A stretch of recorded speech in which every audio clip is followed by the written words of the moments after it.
To anyone that has watched the NBA All-Star Game over the past couple of seasons, it's very clear that it is just broken. Adam Silver, the commissioner of the NBA, wants it to be better, and the players just refuse to make it better. There's terrible effort, terrible shot selection. It doesn't even resemble a basketball game at this point. And just how bad the All-Star Game has become leaves us with two questions. One, why is it so bad? And two, can it be fixed? Okay, so first and foremost, the game is so bad, it's very clear why it's bad. The players don't care. The effort level is basically non-existent. Like I said, it doesn't even really resemble a basketball game at this point. Everybody's just trying to get like a cool highlight or whatever. Nobody's really guarding anybody. There's zero defense. And if nobody's putting in any effort, it's going to be hard for someone else to randomly start playing basketball the right way because no one's giving any effort. No one's guarding anybody. Then there's nothing really exciting happening. We can watch workout videos of these guys in a gym throwing the ball off the backboard and dunking it. We don't need the All-Star Game to be able to see that. We want to see the best players in the world go at each other and actually play hard and give some effort against each other. And in the past, the effort has been there. Prior to, I would say, 10 or 15 years ago, this was like a pretty prestigious event. And if you were an up-and-coming young player, if you were a first or a second-time All-Star, it was an opportunity to kind of not really prove yourself, but showcase yourself against some of the older, some of the veteran guys around the league. And I'm not trying to tell you that they were giving NBA Finals level effort out there, but clearly this generation of All-Stars just does not care about the game. They don't care to put in any effort into it. And I'm not necessarily saying that they're wrong, but I am saying that if the league wants a competitive All-Star game, this is something that needs to be fixed. And I think this mindset of not really caring about the game carries over from a couple of different kind of foundational parts of understanding this generation's NBA players. They care a lot more about load management. They don't want to get hurt in the game. And again, all that stuff is good. I think it's a good thing. I think the season is too long. I think the players prioritizing their own physical health, both within their careers and in the long term, all of that is a good thing. Just specific to the All-Star Game, it results in not the greatest product ever, but there is kind of a little bit of hope here. There is a little bit of a silver lining in this entire situation because we have seen a competitive modern All-Star Game.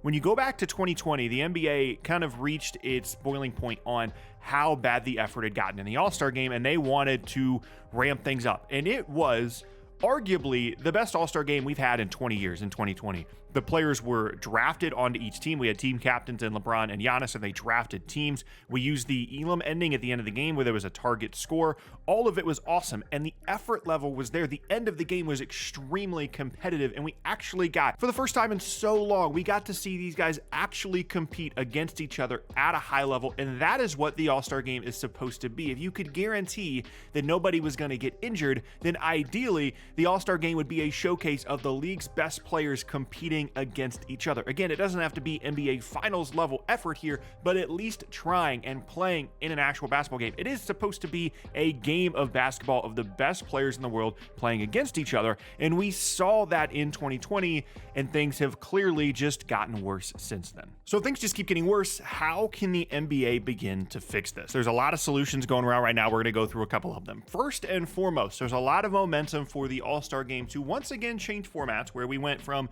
team captains picking teams to now we're going back to East versus West to now people want a USA versus the world style format for the All-Star Game. I'm not really sure how that would work in terms of the All-Star Game specifically. If you just want to replace the All-Star Game with like the best domestic players against the best international players and still select an All-Star team, just not have them compete against each other, that's fine, because there's no guarantee in a given year that you're going to have enough domestic players or enough international players to put together an entire team of each. Most years you probably will, but maybe it wouldn't be the most balanced team. But that has been one of the solutions that has been thrown out there in order to increase the competitiveness of the quote-unquote All-Star Game is a USA versus the world game. You also could add some incentives to the game. We've seen this with the in-season tournament, although that's different because you're playing with your actual team in actual games. But there could be a monetary component to this, although I'm not sure how effective that would be, simply because all these guys are already making a ton of money as it is. But you could also do something like, hey, the winner of the All-Star Game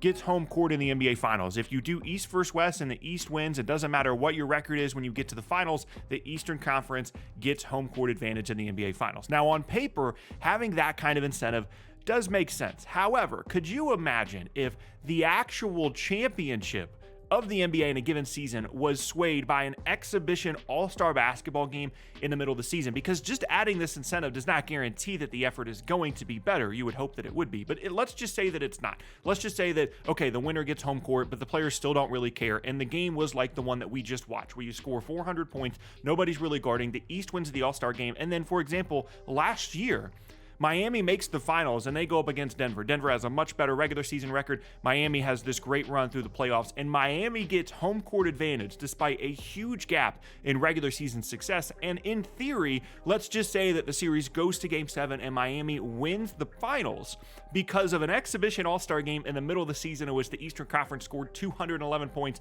and the Western Conference scored 189.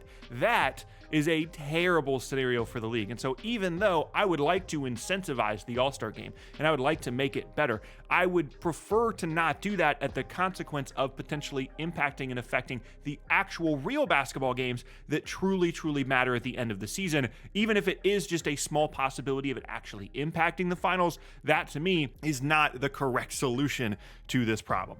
One thing that I would like to see, and this is just for All-Star Weekend in general, it doesn't have to be in replacement of the All-Star Game, but it is well past time that this is an event, whether it replaces the dunk contest, or honestly, I think it would be a decent replacement for the All-Star Game. We need a 1v1 tournament. We need King of the Court. We need 21. We need something like that where these guys are able to go up against each other and showcase their offensive skills, because it limits the possibility for injury because there's less guys on the floor, and it allows them to be competitive against each other. I can guarantee you that, for example, if you would put LeBron and KD up against each other in a 1v1 tournament this weekend, they would have been competitive. They would have wanted to go at each other. They would have really given a lot of effort to try and win that, whatever the format would be. A 1v1 event and tournament has to be involved in the All-Star Game from this point on. We cannot have it not be there anymore. It can replace the dunk contest, it can replace the game, but that is something that I think you could guarantee a competitive event within the All-Star Game. And the bottom line of all this is this version of the All-Star Game, what we have right now, what we've had the last couple of seasons since 2020, is not going to get better without significant changes. And I think that the weekend in general needs a significant overhaul, and it is really falling behind in terms of entertainment and competitive value. And I think if those changes aren't made, or if they don't have an impact, we could be witnessing the end of the NBA All-Star Game altogether. I think that's a realistic possibility, whether it gets replaced with the 1v1 tournament or just even if it still exists as an event, nobody watches. I think a lot of people don't watch in general now anyway, but if it doesn't get better, and I think it's difficult to come up with real solutions to make it better, this might just be it. Like, we might pick all-stars, we might have, a dunk contest, 1v1 tournament, and three-point contest, and then that might be it for All-Star Weekend.